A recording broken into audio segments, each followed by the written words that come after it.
Құрметті оқушыларымыз, қалдарың қалай? Міне біз сандық сипаттан арғай жалғастырамыз. 23-ке келген еді. Кестерінге болса, енді 24-тен арғай басты жалғастырамыз. Ал кеттік бізде сандық сипаттамалары. Біз білеміз, екі баған тұрады бізде А және Б. Егер Б оларды біз есеміз салыстырамыз. А үлкен болса Б-дан, ол кезде жауабымыз А болады. Егер Б үлкен болса А-дан, ол кезде жауабымыз Б болады. Егер де олар тең болса, ол кезде жауабымыз Д болады. Егер де олар біз салыстыра алмаса, ақпарат жеткіліксіз болса, ол кезде не болады? Жауабымыз әрине Д болады. Ал кеттік, коэффициент дейді. Коэффициент дегеніміз білеміз, әріптің алдында тұрған сан. Мысалы 3А болса, бұл коэффициент не болады? 3 болады. Егер минус 2D болса, коэффициент не болады? Минус D болады. Коэффициент деген әріптің алдында тұрған сан. Түсінікті, Ал енді қараңыздар, 2-ні көбейтеміз 3-ке 3-ке 6. Мына жерде бөлу керек. Бізде вроде болады 6-ның өзі, Өйткені 102-ні 17-ге бөлсем 6. Тексеру үшін 6-ны 10-ға көбейтем 6, 42, 102. Солай. Сонда не болды? А үлкен болды. Мінеке балалар. Кеттік.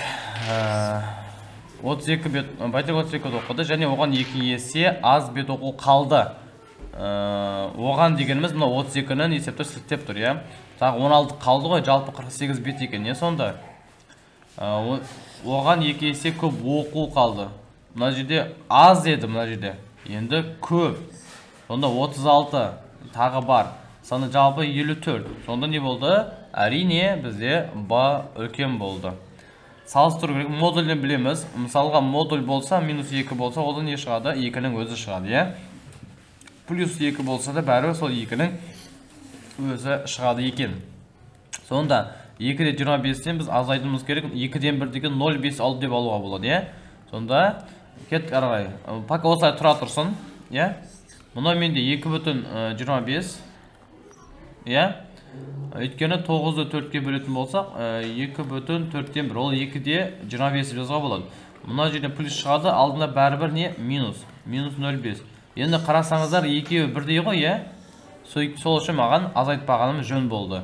Сол үшін сіздерде көбейту болса, азайту қосу болса, онда аза есепті шарт емес. Бізде өйткені 30 секунд уақыт бар. 30 секунд уақыт ішінде біз не істеу керекпіз? Үлгеруіміз қажет.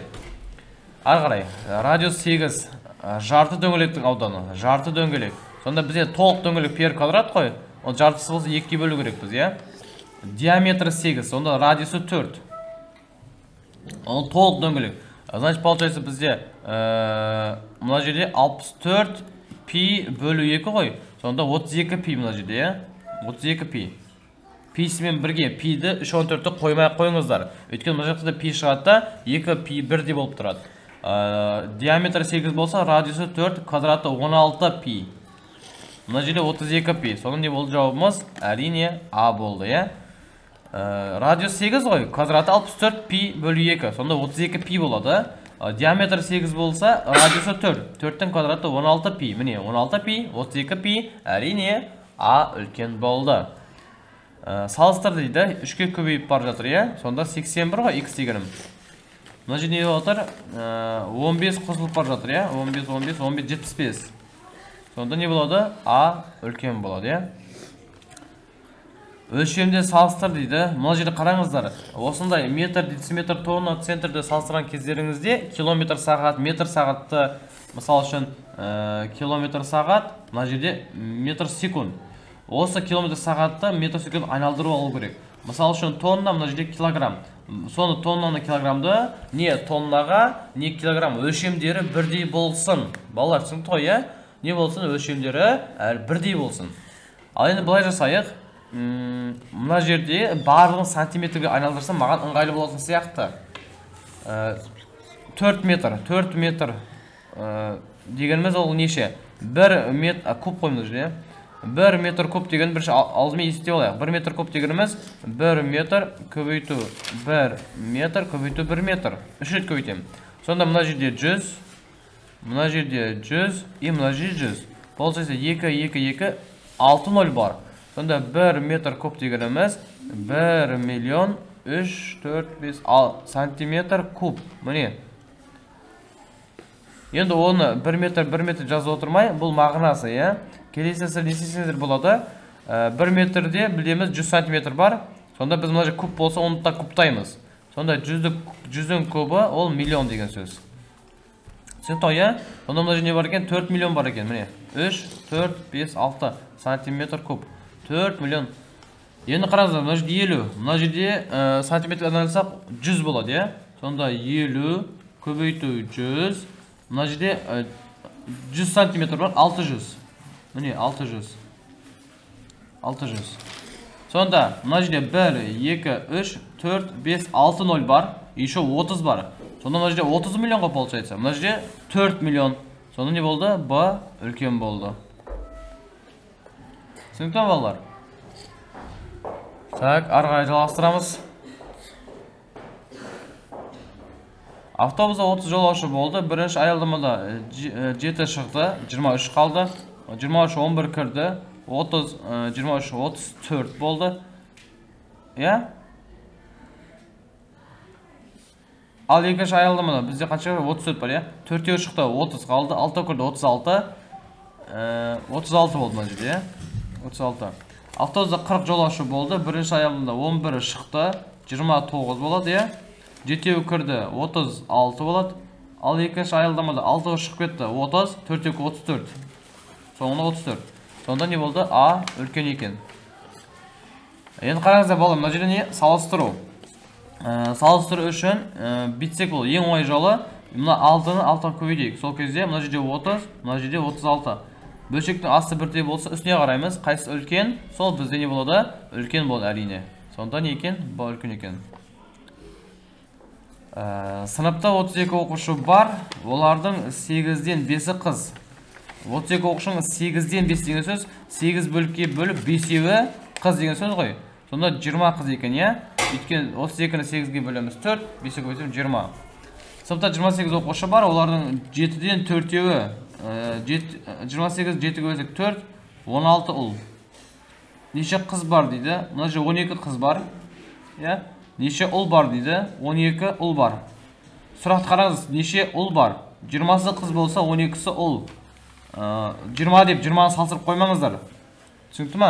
Сұраққа қарау керек. Бізде 20 қыз болды, бірақ сұрап тұрған нәрсе ұлдар. Ұлдар 12. Ұлдарды айтып тұр бізде 16, бірақ қыздарды нешеде? Қыздар 12. Олар тең болды. Сол үшін сұраққа мән беру керекпіз, иә? Егер А плюс Б екісі болса, теңдігі дұрыс болса, онда мәндер салыстыр дейді. Мысал үшін А плюс Б ол тең екісі ғой. Біз не істесек болады? Әріптердің орнына біз сан қойсақ болады. Мына жерде 4 болсын, мына 1 болсын, мына 3 болсын. Сонда С деген 2 ғой. Сонда С деген 2, А деген 1, Б деген 3. Екеуіні қоссақ, мына жерде екеуіні қосса 2-сы, азайтамыз С, 1-сы қалады. Немесе тек жай ғана 2 қалады. Мына жерде С, мына жерде 2-сы. Әрине бұл жерде Б үлкен болды, иә?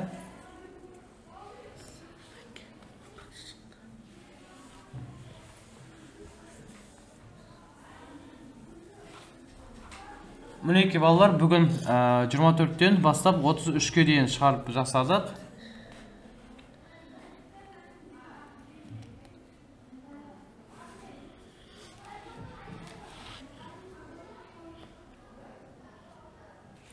Так, мына жерде тағы мынандай вариант бар. 33-те қараңыздар. 33-те даже Б-да болмауы мүмкін.